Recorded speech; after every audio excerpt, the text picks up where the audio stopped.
আসসালামু আলাইকুম গাইস। আমি এখন যেখান দিয়ে যাচ্ছি শেখরনগরের পালবাড়ির পিছনে রেখে আসলাম। ওই যে এটা এমন একটা রাস্তা, এখান দিয়ে দিনে দুপুরে মানুষ ভয় পাবে। আমি আসছিলাম ভিডিও করার জন্যই, সাথে আরও লোকজন ছিল, তাদেরকে আমি রেখে চলে আসছি। একা একা চলে যাই, ভালো লাগতেছে না।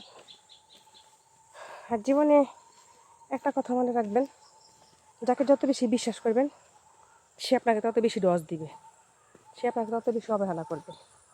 তাই কাউকে বিশ্বাস করার কোনো প্রয়োজন নেই। আর বিশেষ করে একটা জিনিস দেখলাম, ছেলেদের চাইতে মেয়েদের মনে হিংসাটা বেশি, দ্বিগুণ। তো আমার কিন্তু মেয়ে বন্ধু দিয়ে একটা আছে, নাই তা না, কিন্তু সবাই আমাকে মোটামুটি বাসি দিছে। তার চাইতে বরং ভালো বন্ধু না রাখাই ভালো। কারণ বন্ধুরা কখনো বন্ধুদেরকে ভালোবাসে না, বান্ধবী বলেন বন্ধু বলেন কেউই কারো না। তার চাইতে বরং একা একা থাকা অনেক ভালো।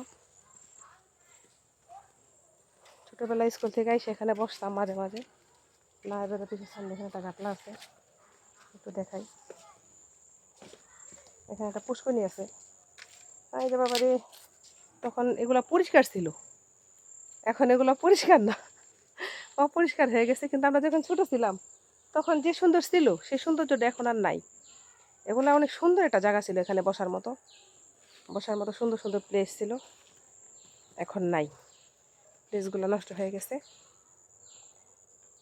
আর ওই পিছনে আছে নায়েবের অফিস, যেটাকে বলে ভূমি অফিস আমাদের শেখরনগরের।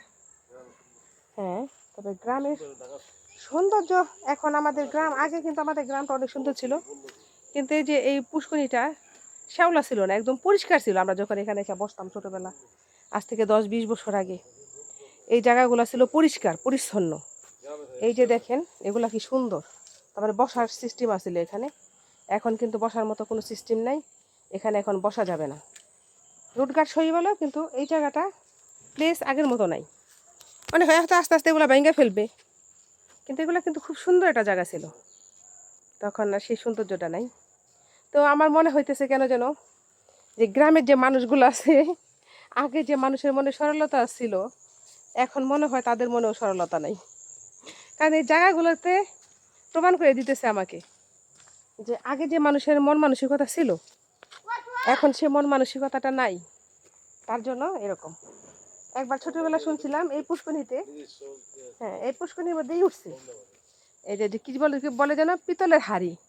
ওরে বাবা রে, এক একজনে আইসা কি ফুসকি ডুসকি পিতলের হাড়ি রে, কি আরে মনে হয় কুমার বাড়ির রাইং পাতির কিছু ফালা রাখছিল, সেগুলি দেখছে, সেগুলি বানাই ফেলছে, যে রাইং উঠছে গায়েব রাইং।